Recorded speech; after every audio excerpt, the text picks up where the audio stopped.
സുന്ദരിയാ സമ്മതിക്കുകയല്ല പിന്നെ ഞാൻ അങ്ങോട്ട് തന്നെ കൊണ്ടുവന്നേ. അപ്പോൾ എല്ലാവർക്കും നമ്മുടെ ചാനലിലെ പുതിയൊരു വീഡിയോയിലേക്ക് സ്വാഗതം. എല്ലാവർക്കും സുഖമല്ലേ? സ്വാഗതം. എല്ലാവർക്കും സുഖമല്ലേ? രണ്ട് സ്വാഗതം ഇരുന്നിട്ട് കുഴപ്പമില്ല. ഇന്നലെ കിടു പറഞ്ഞാൽ മതി.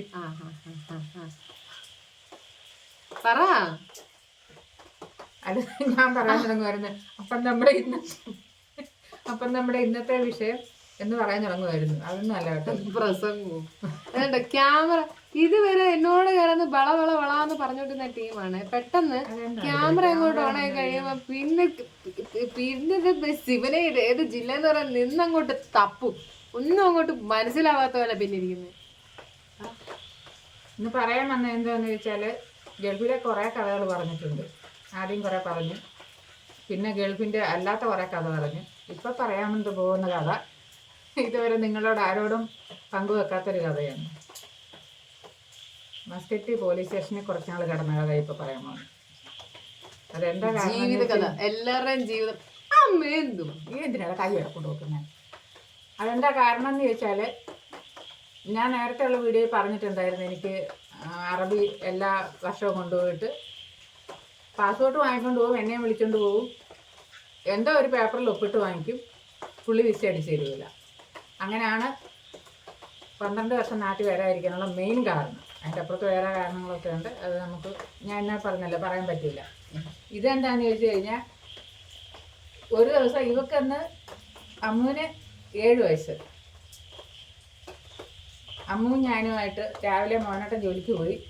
രാവിലെ മത്രായ മാർക്കറ്റ് നല്ല ഫ്രഷായിട്ടുള്ള മീൻ കിട്ടും, അതും വാങ്ങിക്കാനേ ഞങ്ങൾ രണ്ടും കൂടി ഇങ്ങനെ കുറച്ച് അവിടെ നിന്ന് ഞങ്ങൾ താമസിക്കുന്നത് കുറച്ച് നടന്നാൽ മതി. നടന്നാൽ പോയത് നമ്മൾ.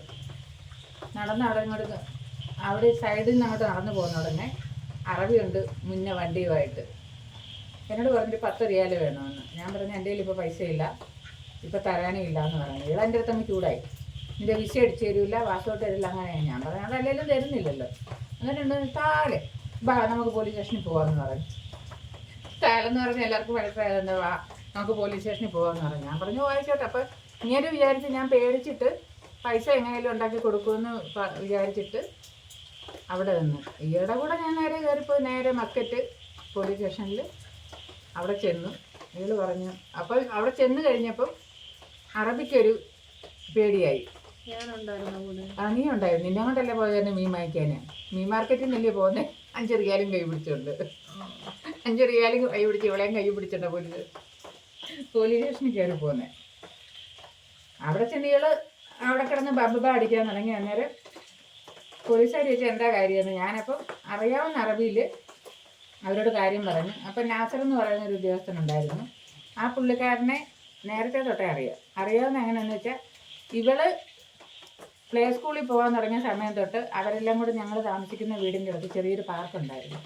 രാവിലെ അവിടെ ഇങ്ങനെ ഇരിക്കുമ്പോഴാണ് ഇവൾ അതിലേ പോകുന്നത്. ഇവളോട് ഇങ്ങോട്ട് പറഞ്ഞില്ലേലും ഇവൾ അങ്ങോട്ട് ചെന്നവരോട് സലാം അലൈക്കും പറയും. അങ്ങനെ അവർ തമ്മിലൊന്ന് ലോഹിയായി.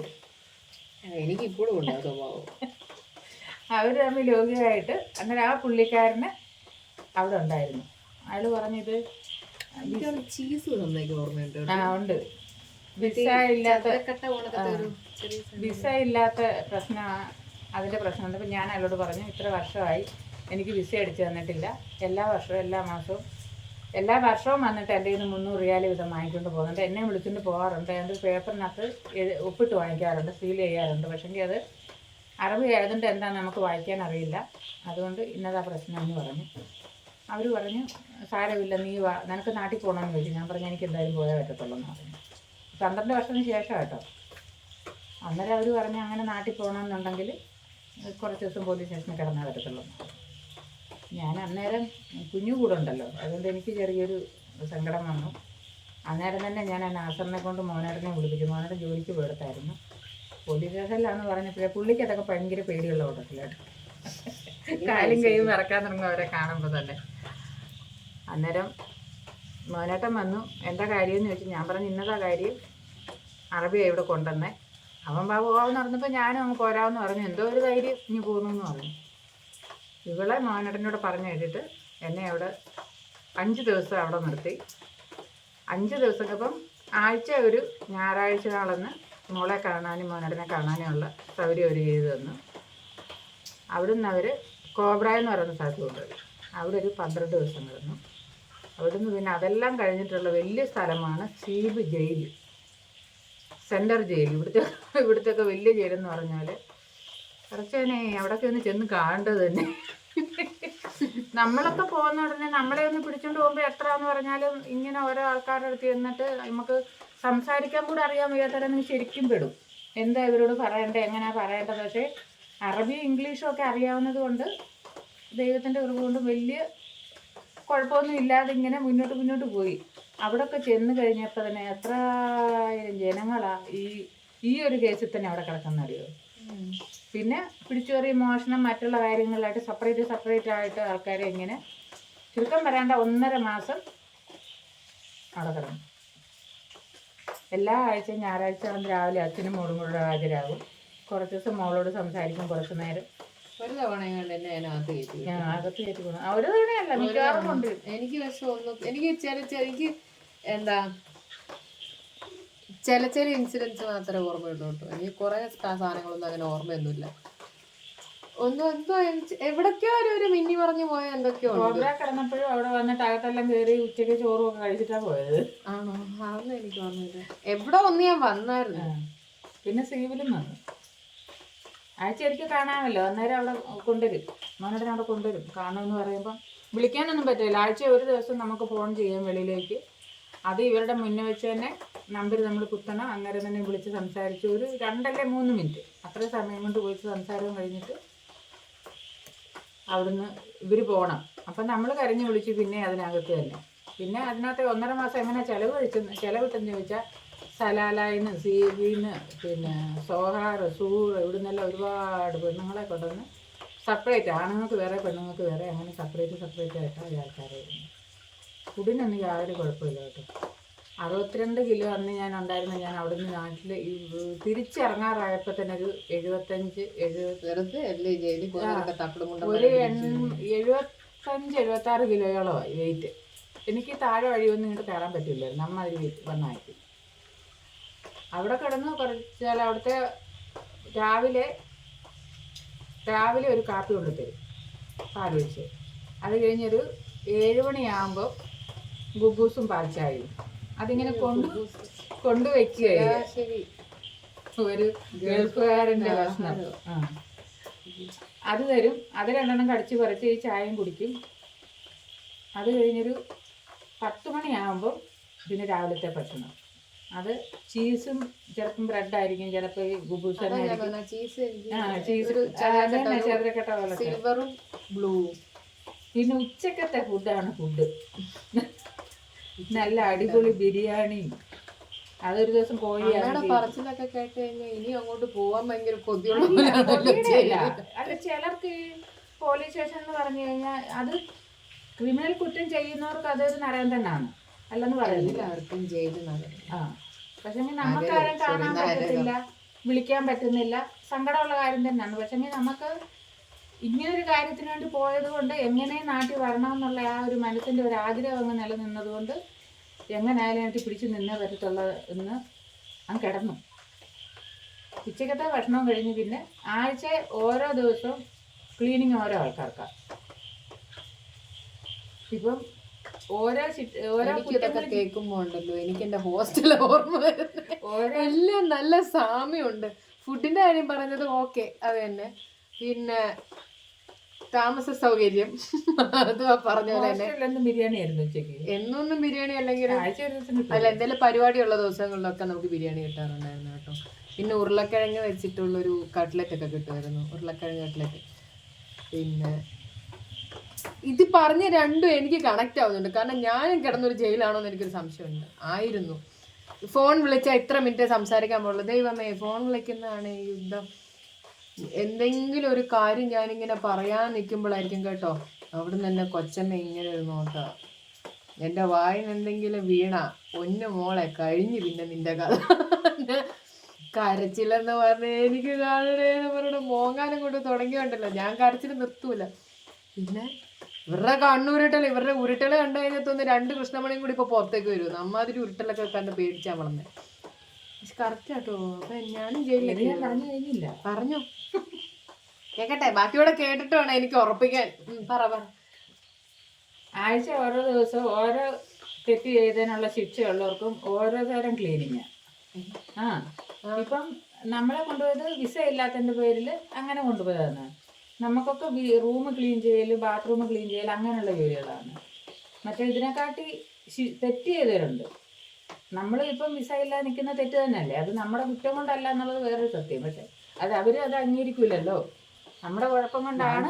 ജോലി ബാക്കിയുള്ളവർക്ക് അവിടെ എല്ലാം ഉണ്ട്. മൃഗങ്ങളുണ്ട്, പിന്നെ ഈ പുരുഷന്മാരുടെ സെക്ഷനുണ്ട്, അത് ക്ലീൻ ചെയ്യല്, പിന്നെ മുറ്റത്തെ കാട് കളയൽ, അങ്ങനെയുള്ള നാട്ടിലെടുത്ത് പറയുന്നൊക്കെ ഓരോ കൃഷിപ്പണികൾ, അങ്ങനെയുള്ള എല്ലാ പരിപാടികളും അവിടെയുണ്ട്. പക്ഷെ നമുക്ക് അങ്ങനത്തെ കാര്യങ്ങളൊന്നുമില്ല. ഇങ്ങനെ ഉള്ള നമ്മളെ 2 പ്രാവശ്യം ഇവരൊന്നിട്ട് പുറത്ത് കൊണ്ടുപോകും. ഇവർ തന്നെ കൊണ്ടുപോകുന്ന എന്തോ എംബസി മുഖേനയായിട്ട് എന്തൊക്കെ പേപ്പർ ശരിയാക്കാനും അല്ലാതെ ഇവരിങ്ങനെ പുറത്തോട്ട് കൊണ്ടുപോയിട്ട് അവരുടെ വണ്ടിയെ തന്നെ തിരിച്ചു കൊണ്ടുവരും. ആ സമയത്ത് മോനേട്ടൻ അവിടെ വന്ന മോനേട്ടൻ മോളെയും കൊണ്ട് വന്നാൽ കാണാം, കണ്ടിട്ട് തിരിച്ചു പോവുക. ആ പോക്കൊക്കെ ഒരു വല്ലാത്ത പോക്കാ. കൂടെ നിന്നിട്ട് നമ്മുടെ ഇതിനെ മാറ്റി നിർത്തുമ്പോൾ ആ ഒരു ഫീലിങ്, അതൊക്കെ ഇപ്പോഴും ചിലപ്പം ഞാൻ ഒറ്റയ്ക്കൂടുള്ളപ്പോൾ ഞാൻ ഇരുന്ന് ഓർക്കാറുണ്ട് കേട്ടോ. ഇവളുള്ളപ്പോൾ ഓർക്കാൻ വിടൂല. ഞാൻ ഇച്ചിരി നേരം ഒന്നും മിണ്ടായിരിക്കുമ്പോഴേ ഇവളെന്നെ വിളിക്കും, അമ്മ എന്താ ഒന്ന് അനങ്ങായിരിക്കുന്നത്, എന്ത് വന്നേ, അങ്ങനെ ഒന്നുമില്ല.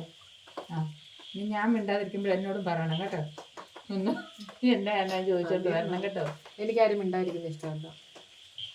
അങ്ങനെ 1.5 മാസം അവിടെ കിടന്നു. പിന്നെ പുറത്തോട്ട് പോയി എല്ലാ പേപ്പറൊക്കെ അവർ തന്നെ ശരിയാക്കി. പിന്നെ ഈ നാസർ എന്ന് പറഞ്ഞ പുള്ളിക്കാരൻ ഇടയ്ക്കിടയ്ക്ക്, ആ വലിയൊരു ഉദ്യോഗസ്ഥനാണ്, ആ പുള്ളിക്കാരൻ ഇടയ്ക്കിടയ്ക്ക് വിസിറ്റ് ചെയ്യും. അന്നേരം നേരിലൊന്ന് കാണും. ഷാബ സുഖമാണോന്ന് ചോദിക്കും അറബിയിൽ. ഷാബ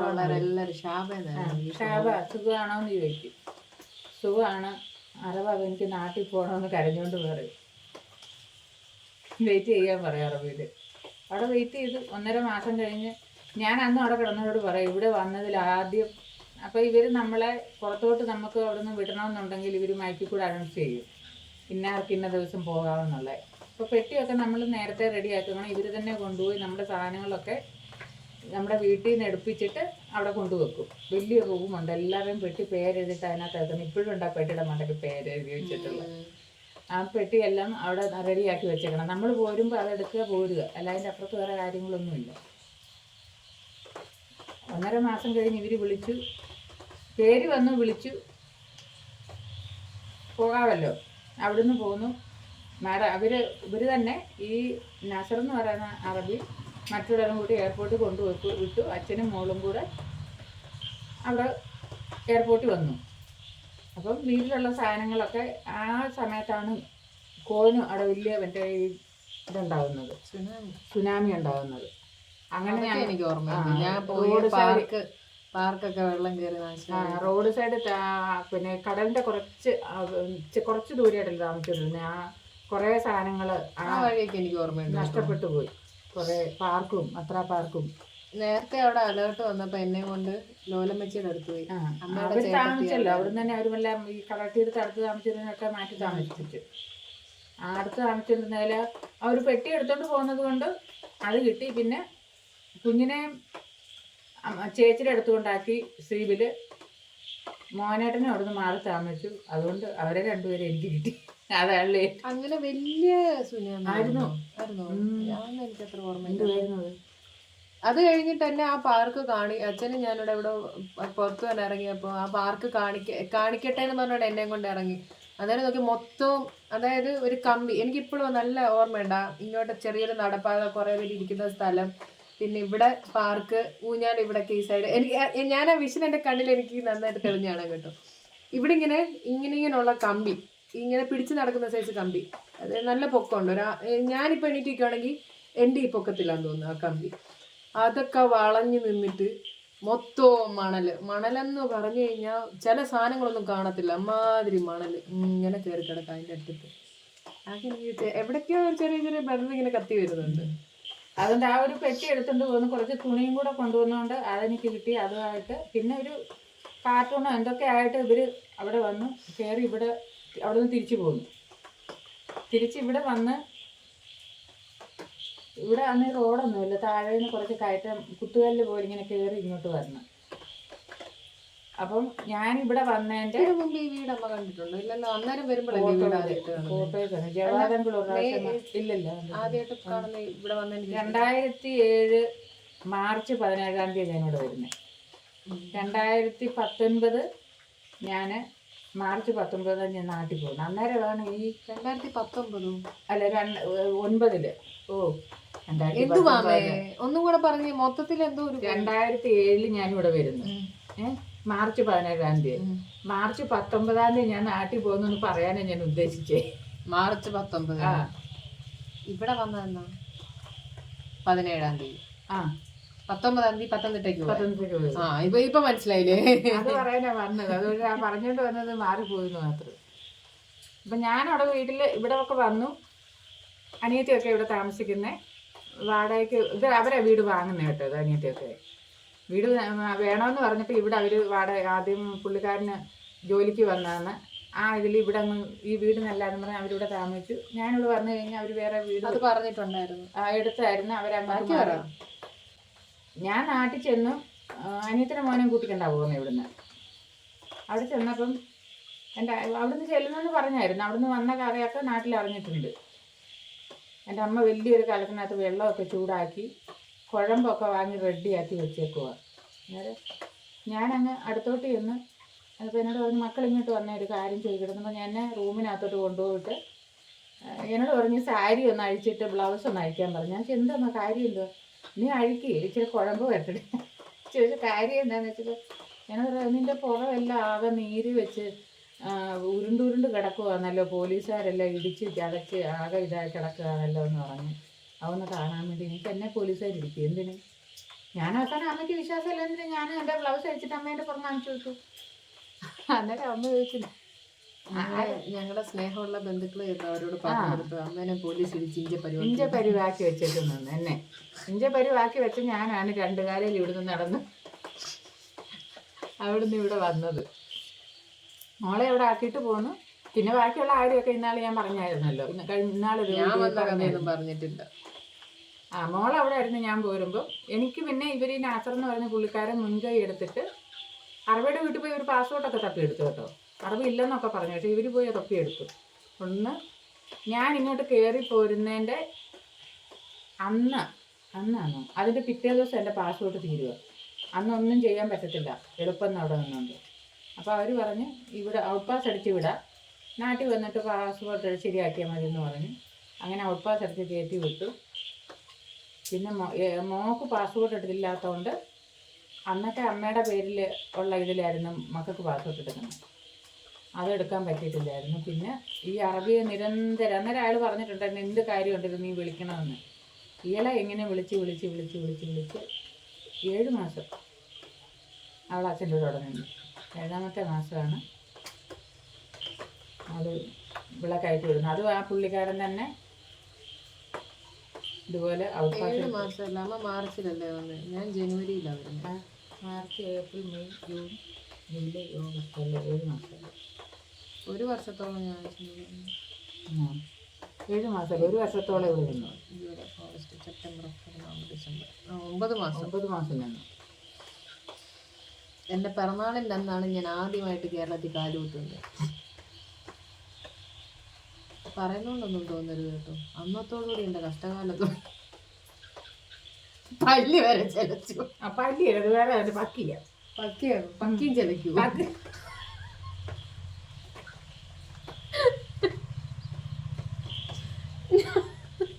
ഞാൻ സത്യം പോലെ വിളിച്ചു പറയും അന്നത്തോടുകൂടി. ഇതൊക്കെ ആരാ പറഞ്ഞുണ്ടാക്കി? ഞാൻ അമ്മയോട് ചോദിച്ചാൽ ആരാ ഇതൊക്കെ പറഞ്ഞുണ്ടാക്കിയാണ്. അമ്മ പറഞ്ഞത് ആരാന്ന് നീ അറിയണ്ടാന്ന്. അപ്പം വ്യക്തമായിട്ട് എനിക്കറിയാം ഇത് ആരാ പറഞ്ഞിട്ടുള്ളതെന്നുള്ളത്. പിന്നെ നമ്മൾ എന്തിനാ വെറുതെ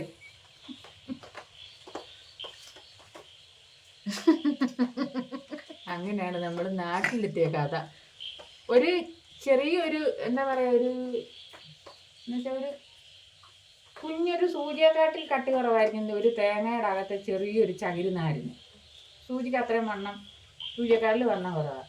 ആ ചകിരിയുടെ നൂല് കയറ്റേണ്ടടുത്ത് ഒരാനയുടെ തല കയറ്റാന്ന് വലുപ്പത്തിൽ കറി ഉണ്ടാക്കിയുള്ള ചില മനുഷ്യർ. ഓ ഓ ഓ ഞാൻ ഓർത്തി ചകരിയുടെ അനുഭവം ഞാൻ ഓർത്ത് എന്തോ വലിയൊരു സാധനം പറയാൻ പറ്റും അപ്പോഴല്ലേ അത് സത്യം തന്നെയല്ലേ. ചിലരങ്ങനെ പറഞ്ഞിട്ട് കാര്യമില്ല. നമ്മളൊന്നും പിന്നെ ചോദിക്കാനോ പറയാനോ എടുക്കാനോ ഒന്നും പോയില്ല. നമ്മളിങ്ങനൊരു എന്താ പറയുന്നത് ഒഴുക്കം മട്ടിൽ ഇങ്ങനെ പോവാം. ഇവിടം വരെയൊക്കെ എത്തിയില്ലേ. ഇനിയിപ്പോ എന്തോ ചോദിക്കാനും പറയാനാ ഇത്രയും വർഷം കഴിഞ്ഞു. അതെ. ആ 7 വയസ്സുണ്ടായിരുന്ന ഞാൻ സപ്പോസ് എന്തെങ്കിലും ഒരു കാര്യം കൊണ്ട് നമ്മൾ തിന്നതുപോലെ അല്ലേന്ന് ചോദിച്ചു കഴിഞ്ഞാൽ ഏയ് ഞങ്ങൾക്കറിയില്ല, ഞാനറിയില്ല, ഇത് വേറെ ആരാണ്ടൊക്കെയോ ഇത് എവിടൊക്കെയോ പറഞ്ഞ് എയർപോർട്ടിൽ വെച്ച് ആരെങ്കിലും പറഞ്ഞു കേട്ടിട്ടുണ്ടാവും എന്നേ പറയുള്ളൂ. ഒരു തെറ്റ് ചെയ്തിട്ട് അവര് വന്ന് അവരുടെ കണ്ണിൽ കണ്ട് പിടിച്ചു കൊണ്ടുപോയാൽ മാത്രമേ അവരനുസരിക്കുള്ളൂ. അതിന് അടിയും വെട്ടുണ്ടടിയും ചവിട്ടും കുത്തും ഒക്കെ ഉണ്ടാവും. നല്ലോണം ഉപദ്രവിക്കും. അത് നമ്മൾ മുന്നേ കണ്ടിട്ടുമുണ്ട് നല്ലോണം ഉപദ്രവിക്കുന്നത്. പക്ഷെ അത് അതുപോലെ തെറ്റ് ചെയ്തവരെയാണ്. ഇതൊരു വിസ ഇല്ല അല്ലെ വിസ അടിച്ചില്ലെന്നും പറഞ്ഞ് നമ്മൾ വേറൊന്നും കാണിക്കുന്നില്ല. അറബി വന്ന് വിളിച്ചു, അറബി പോകാമെന്ന് പറഞ്ഞു. അറബി പ്രതീക്ഷിച്ചിട്ടില്ല അയാളുടെ കൂടെ ചെല്ലുമെന്നുള്ളത്. അതാണ് പറ്റിപ്പോയത്. അത് വിചാരിച്ച് എന്നെ ഒന്ന് പേടിപ്പിക്കാൻ പേടിച്ച് 10 റിയാൽ വാങ്ങിക്കാമെന്നുള്ളൊരു എല്ലാ ആഴ്ചയിലും പുള്ളി വീട്ടിലായിരുന്നപ്പോൾ എല്ലാ ആഴ്ചയിലും വരും ശോഭ ഒരു 10 റിയാൽ. നമുക്ക് ചിലപ്പോൾ ഒരു പണി ഇല്ലാതിരിക്കുമ്പോഴായിരിക്കും ഈ പുള്ളി ഒന്ന് 10 റിയാൽ ഒന്ന് കൊടുക്കാതിരിക്കാൻ പറ്റുമോ? അതിന് നമ്മൾ എവിടെയെങ്കിലും കടം വാങ്ങിച്ചിട്ട് ഈ 10 റിയാൽ കൊടുക്കും. പിന്നെ നമ്മൾ ജോലി ചെയ്ത് കഴിഞ്ഞാൽ 1 മാസം കിട്ടുന്ന ശമ്പളം സത്യം പറഞ്ഞാൽ ചിലപ്പോൾ കടം വിട്ടാനേ കാണുള്ളൂ. ഇയാളിങ്ങനെ വന്ന് ചോദിച്ചു ചിലർ പറയും ഗൾഫിലുള്ളവർക്ക് പരമാനന്ദ സുഖ, പട്ടിണി കിടക്കത്തില്ല, അല്ലെങ്കിൽ അങ്ങനെ ഇല്ലെങ്കിൽ പട്ടിണി ഒരുപാട് കിടന്നിട്ടുണ്ട്. സത്യം പറയാമല്ലോ, ശരിക്കും കിടന്നിട്ടുണ്ട്. ഒരു മോനേട്ടൻ ജോലിക്ക് നടന്ന് ജോലി കിട്ടാതെ വന്നപ്പോൾ ദൈവമേ ഒരു 100 പൈസ കിട്ടി ഒരു പാക്കറ്റ് കുബൂസ് വാങ്ങിക്കാൻ വഴി ഉണ്ടാക്കി തരണേ ദൈവമേ എന്നിരുന്ന് പ്രാർത്ഥിച്ച് കരഞ്ഞ ദിവസങ്ങളും ഉണ്ടായിട്ടുണ്ട്. അങ്ങനൊക്കെ ജീവിച്ചു. അവിടെ നിന്നൊക്കെ ഇവിടെ വരെ വന്നില്ലേ, പിടിച്ച് കയറി കോഴിയെന്ന് കയറുന്നല്ലോ പിടിച്ച് കയറി ഇവിടെ വരെ എത്തി. ശരിക്കും വിഷമിച്ചിട്ടുണ്ട് നല്ലോണം. അപ്പോഴും നാട്ടിലുള്ളവർ പറയുന്നത് ഓ നമ്മളവിടെ അങ്ങ് സുഖിച്ച് പൈസ ഇങ്ങനെ. നാട്ടിലുള്ളവരുടെ വിചാരം എന്താ വെച്ചാൽ ഗൾഫിലോട്ട് ചെന്ന് കഴിഞ്ഞാൽ പിന്നെ ഇവിടെയൊക്കെ നമ്മൾ ഈ എളുപ്പം കൊഴിഞ്ഞ ഉണ്ടല്ലോ, ആ മരത്തെ പിടിച്ചൊന്ന് കുലുക്കത്ത മാതിരി തന്നെ പൈസ. അവിടുത്തെ കഷ്ടപ്പാടോ ദുരിതമോ അവർ കഴിക്കുന്നുണ്ടോ കുടിക്കുന്നുണ്ടോ ഇതൊന്നും ഇപ്പോഴും ഓർമ്മയുണ്ട്. അറിയേണ്ട ആവശ്യമില്ല. ആര് പിണങ്ങിയാലും വിഷയമില്ല. പക്ഷേ ഈ സംഭവം പറഞ്ഞേ പറ്റുള്ളൂ. കാരണം അതുപോലെ ഉള്ളിൽ തട്ടിയൊരു സാധനം ഇപ്പം പറയാൻ പറ്റും. അച്ഛൻ മരിച്ചു. ഞാൻ അറിഞ്ഞിട്ടില്ല. ഞാൻ ഹോസ്റ്റലിൽ നിൽക്കുന്ന സമയത്ത് എന്നോട് മരിച്ച വിവരം ആരും പറഞ്ഞിട്ടില്ല. എന്നിട്ട് മരിക്കുന്നതിന് മുമ്പേ തോന്നുന്നു അച്ഛനെ നാട്ടിൽ കൊണ്ടുവരാൻ വേണ്ടിയിട്ട് കുറേ പണിപ്പെട്ടു. പുള്ളിയുടെ പാസ്പോർട്ടിൻ്റെ കാലാവധി കഴിഞ്ഞായതുകൊണ്ട് പുള്ളിക്ക് വരാൻ പറ്റിയിട്ടില്ല. അങ്ങനെ പൈസ നോക്കി എവിടുന്നും പൈസ അറിയുന്നില്ല. അവസാനം ഞങ്ങളുടെ വീട്ടിലുള്ള ഒരാളോട് പറഞ്ഞു, ഇവിടുത്തെ MLA ആണോ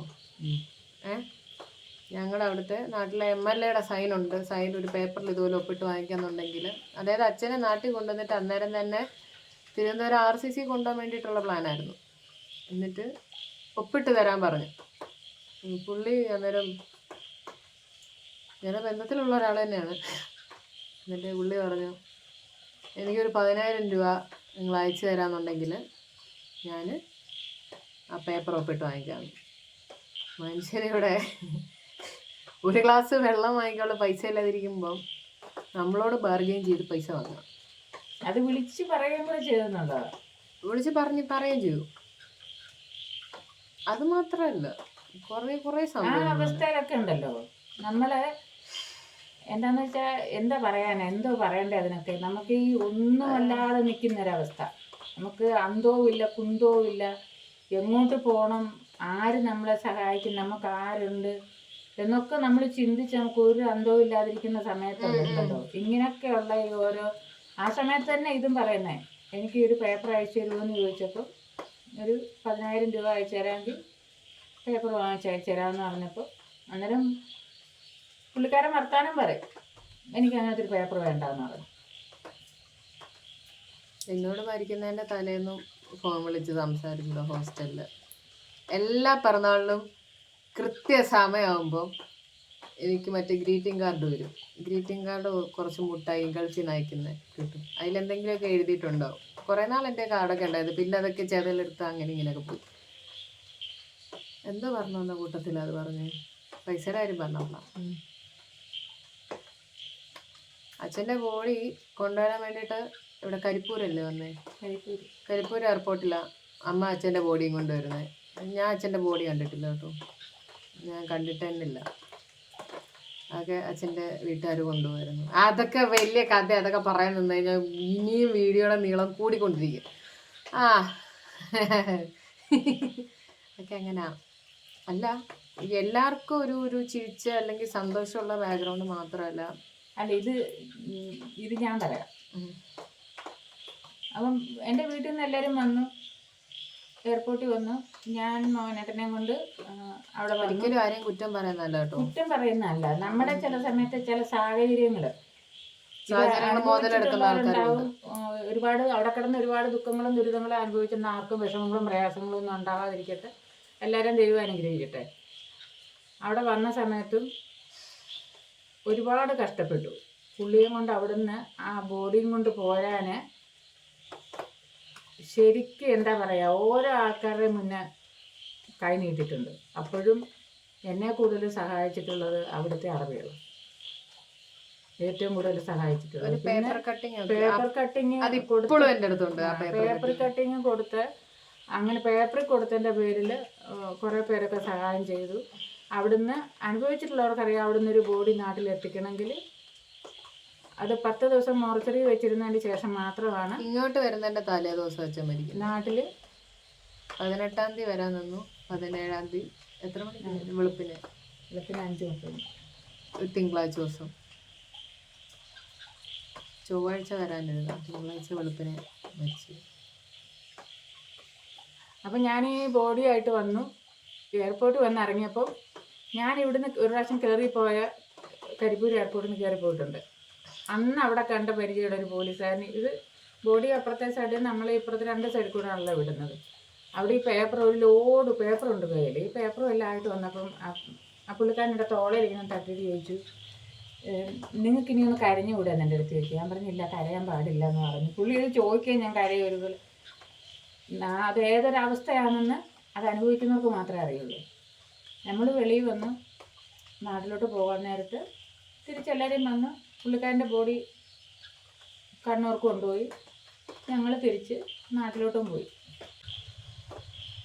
കഥകൾ അങ്ങനെ പലതരം കഥകൾ ഒരുപാട് പറയാനുണ്ട്. പറഞ്ഞ് നിങ്ങളെ മുഴുമിപ്പിക്കണ്ടല്ലോ എന്ന് വിചാരിച്ച് പറയാത്തത്. മുഴുമിപ്പിക്കുന്നതല്ല, ചില കഥകളൊക്കെ പറഞ്ഞു കഴിഞ്ഞാൽ ഉണ്ടല്ലോ, ഇത്രയും കാലമായെങ്കിലും ചിലർക്കൊക്കെ പൊള്ളും, അല്ലാണ്ട് പൊള്ളും. തന്നെയല്ല ഒരു കാര്യം, ഇപ്പം ഞാൻ അമ്മയുടേതൊരു ചെറിയ രാമായണമാണെങ്കിൽ എൻ്റെത് വേറൊരു ചെറിയ രാമായണമാണ്. ഞാനും കഥകൾ പറഞ്ഞുകൊണ്ട് കഴിഞ്ഞാൽ തീരുമില്ല. അമ്മാതിരി കഥകൾ എൻ്റെ കയ്യിൽ ഇഷ്ടം പോലെ സ്റ്റോക്കുണ്ട്. പക്ഷെ ഞാൻ പറഞ്ഞു തുടങ്ങിയുണ്ടല്ലോ, അക്ക വിട്ട് എല്ലാത്തിനും ഞാൻ നിരത്തും. ഈ പ്രായത്തിൽ ഇവർക്ക് ഇത്രയും കഥകളുണ്ടെങ്കിൽ എൻ്റെ പ്രായത്തിൽ ഒരു രാമായണത്തിനുള്ള കഥയുള്ളൂ. എൻ്റെ കഥ എന്നൊക്കെ പറഞ്ഞു കഴിഞ്ഞാൽ ഭയങ്കര കഥ, സഞ്ചരിക്കുന്ന കഥയാണ്. ഇനി നീട്ടണ്ടോ, വയ്യ. കേട്ട് അവരും മടുത്തു കാണും. ശോകം തന്നെ, ശോകം തന്നെയല്ല. നമ്മൾ ഈ പറഞ്ഞു തരുമ്പോൾ നമുക്കും വിഷമാകും, അത് കേൾക്കുന്നവർക്കൊരു, എല്ലാവർക്കും ഇതിൽ ചിലർക്കൊക്കെ ഒരു ബുദ്ധിമുട്ട് തോന്നും. ഇവരെന്തിനാ ഇതൊക്കെ പറയുന്നതെന്നുള്ളൊരു തോന്നലും ഉണ്ടാവുക. പക്ഷെ നമ്മൾ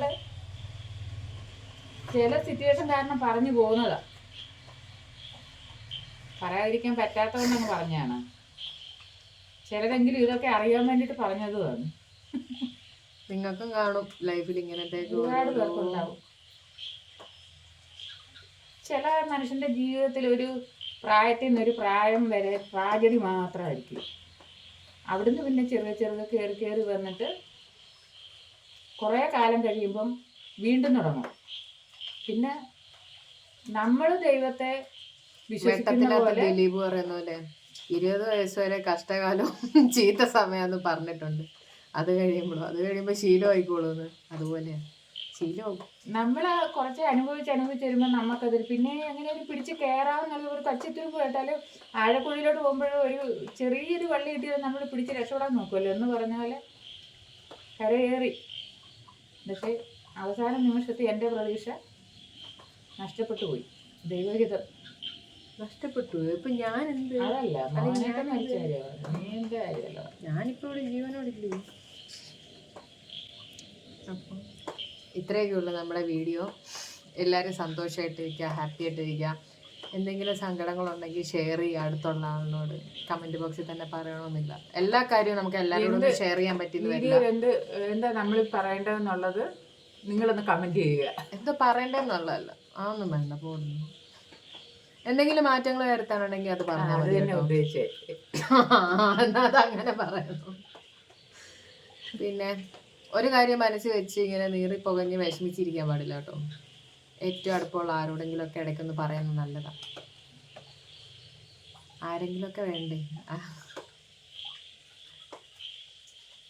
നല്ല സങ്കടം ഉണ്ടെങ്കിൽ എന്നോട് പറഞ്ഞു. ഒരു സങ്കടമില്ല.